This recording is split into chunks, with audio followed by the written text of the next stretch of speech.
A semana que passou foi péssima para o bolsonarismo e a gente vai explicar por quê. Eu aqui de Curitiba e a Kelly Cadanos lá de Brasília. Exato, mas também teve notícia boa vindo do STJ, viu?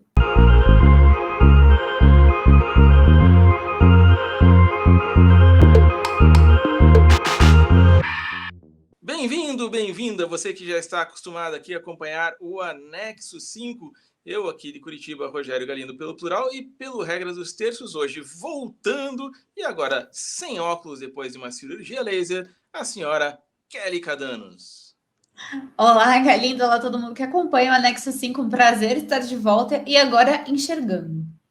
Enxergando, já desinchou também porque estava com uma cirurgia nos dentes. A semana não foi boa para Kelly em termos, Foi. mas foi muito pior para o presidente Jair Bolsonaro e para o time dele, né? Que pretende chegar em 2022 disputando a reeleição. Mas olha, se estamos falando em inferno astral um ano antes, um ano e meio antes, né? Vai saber o que vai acontecer até lá. Kelly, parece que a notícia que mais chamou a atenção de todo mundo no país em termos de política, né? Não estamos falando da Carol Conká, é o fato do Daniel Silveira, um deputado de quem ninguém tinha ouvido falar, né? Ter sido preso por falar as barbaridades que falou. E essa foi a primeira grande notícia ruim para o bolsonarismo. O STF decidiu enquadrar os radicais. Exatamente, foi uma decisão unânime, inclusive, do Supremo Tribunal Federal. Nem o Marco Aurélio discordou. Marco Aurélio, que geralmente é do contra, né? Geralmente ele é o 10-1, ele é o 1, né? Mas nessa nem o Marco Aurélio discordou. Foi uma decisão unânime de manter a prisão do Daniel Silveira. Ele que foi preso em flagrante, né? Deputados só podem ser presos em flagrantes por crimes inafiançáveis. Justamente por esses ataques ao Supremo Tribunal Federal, aos ministros, a defesa, por exemplo, da edição de um novo decreto, de um novo AI-5, o ato institucional número 5, que foi o ato mais duro da ditadura militar.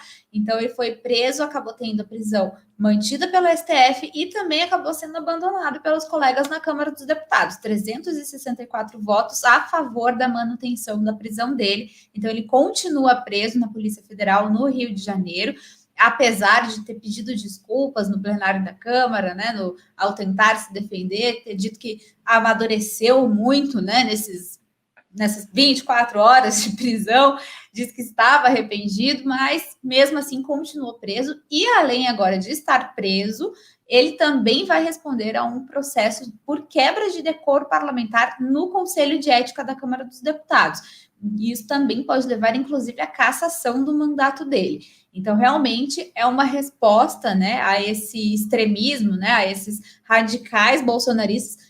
Veio tarde essa resposta, né? A gente já tem aí deputados bolsonaristas falando há muito tempo as mesmas barbaridades que Daniel Silveira falou, inclusive em relação aos ministros do Supremo, em relação ao fechamento do Congresso, enaltecendo a ditadura militar, mas agora veio essa resposta, então, mais contundente, partiu do Supremo, mas a Câmara também já chancelou essa resposta, digamos assim. Pois é, né? O Daniel Silveira, na verdade, é um Zé Ninguém. O destino dele interessa talvez para ele e alguns amigos mais próximos, se é que ele os tem, né? E que já devem ter abandonado também, torço para isso, inclusive. Mas o destino dele pouco importa. O que importa nessa história para a República é o fato do Supremo, a Câmara e a nação como um todo terem dito: peraí, né? Tem coisa que não pode, tem coisa que não dá. Agora, infelizmente, isso não aconteceu em 2016, quando um outro deputado foi lá ao plenário e fez uma homenagem ao Ustra, dizendo que ele era o terror da Dilma Rousseff, né? Talvez, se tivessem tomado uma atitude um pouquinho mais cedo, a gente não tivesse chegado nesse grau de extremismo que chegou. Mas, de qualquer jeito, como eu vi alguém falando, né, o bolsonarismo estava muito à vontade, agora vai ter que dar uma freada, né? E já deu uma freada, né? Se você for parar para pensar, o presidente Jair Bolsonaro em nenhum momento se manifestou para defender o Daniel Silveira, em nenhum momento trabalhou para evitar que a prisão fosse confirmada pela Câmara dos Deputados, né? Então ele não se manifestou. Houve ali algumas manifestações em plenário de deputados bolsonaristas mais radicais, Carla Zambelli, companhia, mas o presidente Jair Bolsonaro ficou quietinho, né? Ele conversou com o presidente da Câmara, o Arthur Lira, que é do PP, do Centrão, e não se manifestou. Ele foi alertado já pelo Lira de que a situação do Daniel Silveira era praticamente cartas jogadas, né? Ele teria, sim, a prisão mantida, e ele não quis entrar aí na jogada para tentar reverter essa decisão. Mas é uma característica do Bolsonaro, né? Ele, quando pegam alguém, ele abandona rapidinho, a não ser que seja o filho, né? Se for o filho, aí ele dá uma segurada. A gente vai falar daqui a pouco de um dos 0 alguma coisa, né? Mas inclusive, hoje, um dos filhos do Bolsonaro, hoje, quarta-feira, um dos filhos do Bolsonaro também vai enfrentar aí uma prova de fogo no Conselho de Ética. O Eduardo Bolsonaro vai ter aí uma... ele vai ter uma apreciação aí, a uma representação contra ele, porque ele também defendeu aí a volta do AI-5, né, algum tempo atrás. Então, ele também está na mira do Conselho de Ética. Estamos falando do glorioso Eduardo Bolsonaro, 03, né, que é aquele mesmo que disse que para fechar o Supremo bastava um cabo e um soldado, e que já defendeu em vários momentos a ditadura militar, que, enfim, né, faz parte do showzinho deles. Mas eu queria falar de um outro assunto, Kelly, que também mostra também uma possível derrocada do bolsonarismo, e aí a gente pode ver se é ou não é, né? Mas que foi essa intervenção do presidente na Petrobras, né? A Petrobras, que é a principal estatal brasileira, a principal empresa do país, e que em um fim de semana perdeu mais de 100 bilhões de valor depois que o presidente decidiu tirar o presidente da Petrobras em função da política de preços da companhia. 100 bilhões de reais, é lógico que não pode passar assim despercebida a coisa, né? Pois é, e não passou, né? A gente está vendo, inclusive, ontem, né, nessa terça-feira, o presidente Jair Bolsonaro já esteve, inclusive, no Congresso para entregar uma medida provisória que abre caminho para a privatização da Eletrobras, né? Uma tentativa de mostrar para o mercado que a agenda liberal do Paulo Guedes, ministro da Economia, continua de pé. Agora, é um morde e assopra, né? Porque você interfere nos preços dos combustíveis e aí tenta ali uma agenda de privatização que a gente não sabe se vai andar, se não vai andar. Ele já falou também em interferir no preço da energia elétrica. Então, é uma luta ali, né, de superego, né, o tempo todo na cabeça do presidente Jair Bolsonaro. A gente não sabe muito bem para que lado ele vai. Mas a máquina bolsonarista já foi colocada para trabalhar aí nessa semana.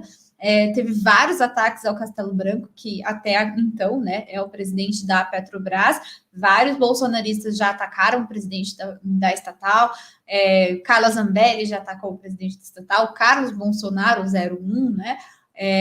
A Bia Kicis, esses deputados mais bolsonaristas radicais, já estão aí trabalhando, pelo menos na tentativa de desmoralizar o Castelo Branco, assim como aconteceu em outros casos, né? Quando saiu, por exemplo, o Luiz Henrique Mandetta, do Ministério da Saúde, o Sérgio Moro, do Ministério da Justiça. Então, a máquina já foi colocada para trabalhar, para tentar diminuir um pouco esses danos, né, causados pelo presidente Jair Bolsonaro e a política dele de tentar interferir no preço dos combustíveis.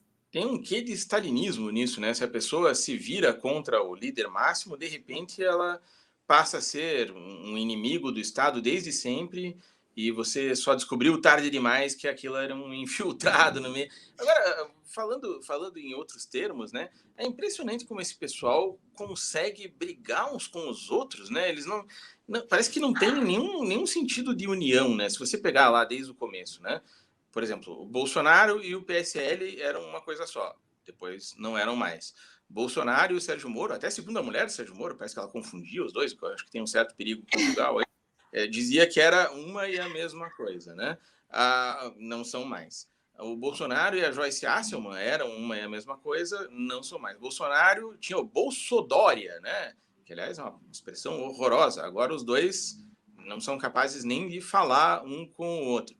No Congresso era todo mundo Bolsonaro, agora de repente já estão punindo o deputado bolsonarista. Parece que até o Olavo de Carvalho às vezes parece que pula do barco, assim, eu não sei assim, no fim das contas quem que tá com quem, parece uma novela, só que você perdeu muitos capítulos e você chega e o vilão já não é mais o mesmo, e o cara que era amigo agora é inimigo, é confuso o negócio, assim.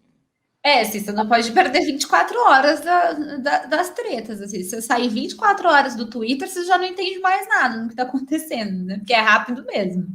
Você pega, por exemplo, o Centrão, né? O Centrão tem todos os problemas que tem, mas você sabe que eles estão ali, né, grudados no governo e acabou, né? Assim, você nunca vai ver o Ricardo Barros, de repente, mudar. Não, hoje eu sou contra o governo. Não vai acontecer isso, não vai. Não Né? vai. Ele, né, aquela postura sempre. O PT também, o PT tem todos os problemas, mas você sabe quem está com quem joga com quem. E no bolsonarismo é esse caos, né? Essa explosão de adrenalina, de feromônios, sei lá o que tem ali, que eles, de repente, não, hoje eu não falo mais com aquele cara, e pronto, assim. De repente, o Qualquer Alexandre um decide que não fala mais com o presidente. Assim.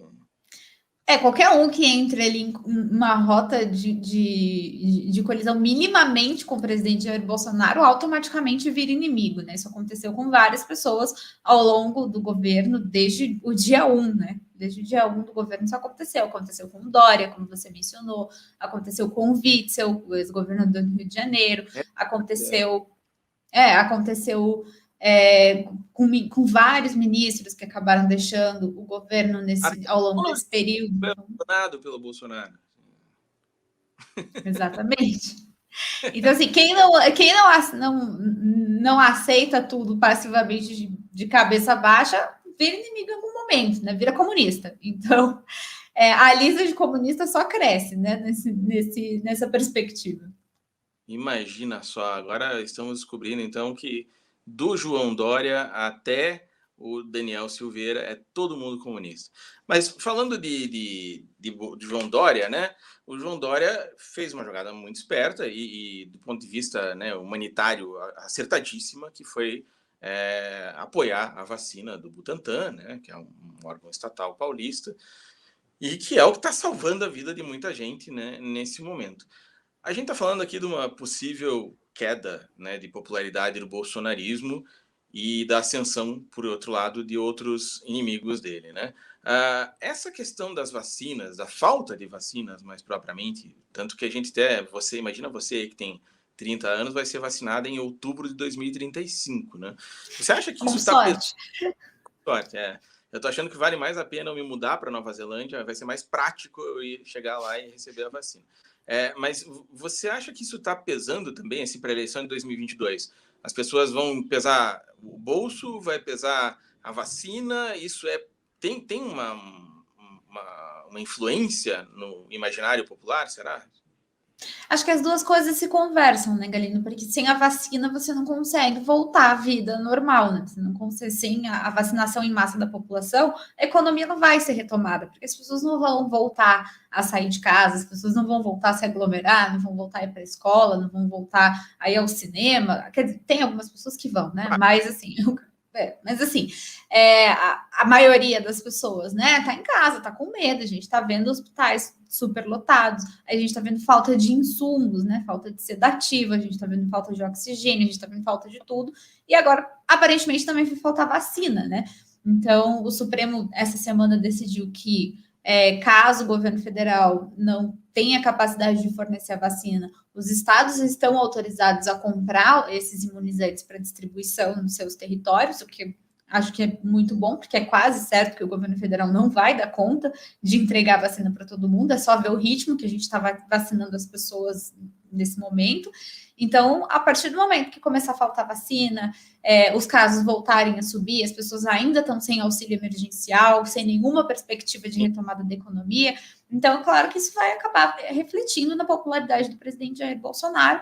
Tanto é assim que ele já tem preparado aí um discurso plano B, né? Que é o da fraude nas urnas eletrônicas, né? Caso tudo dê errado, ele vai alegar que houve fraude, que a eleição foi fraudada, que na verdade ele venceu, enfim, é um discurso que ele já vem construindo desde o dia 1 do governo, né? Então, acho que é uma coisa para a gente ficar atento, inclusive, nos próximos anos. Até nisso é parecido com o Donald Trump, né? Que até hoje diz que ganhou a eleição, né? Agora, você estava no meio dessas notícias todas ruins para o Bolsonaro e para os bolsonaristas, eles tiveram pelo menos um alento, né? Pelo menos um alento. Foi ontem, o STJ anulou aí a quebra de sigilo bancário fiscal do Flávio Bolsonaro, o 02. Hoje a gente marcou o bingo aqui, hein? A gente falou de todos os filhos do presidente. E o Flávio Bolsonaro, então, teve a quebra de sigilo bancário e fiscal anuladas pelo STJ, pela quinta turma do Superior Tribunal de Justiça, nessa terça-feira, e com isso, né, e naquele caso das rachadinhas, né, da Assembleia Legislativa do Rio de Janeiro, quando ele era deputado estadual, ele é acusado pelo Ministério Público de ter cerca de 12 funcionários fantasmas entre 2007 e 2018, e esse caso... imagina, funcionário no Rio de Janeiro? Nunca, imagina, nunca.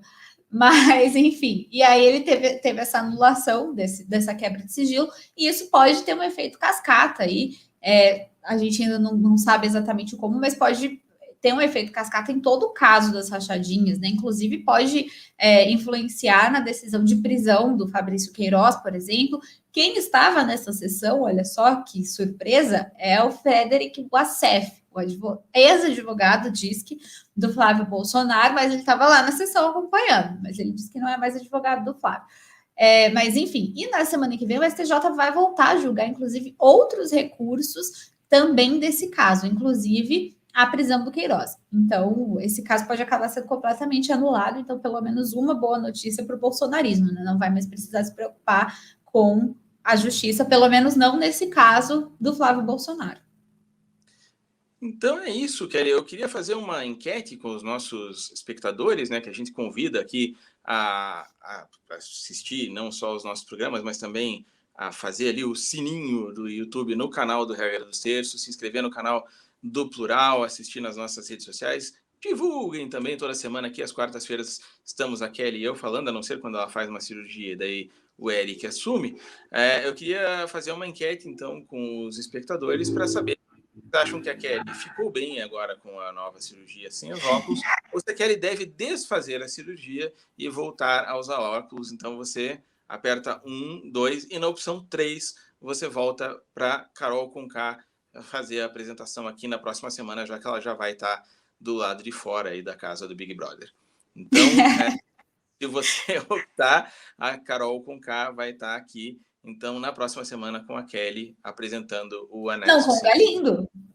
Não, que é comigo? Não, com o Galindo. Eu falei mais rápido. Então, tá bom. Obrigado pela participação de todo mundo aqui, por ter assistido. Kelly, semana que vem, diz que tem mais. Tem mais, estaremos aí semana que vem também. Valeu, até! Até!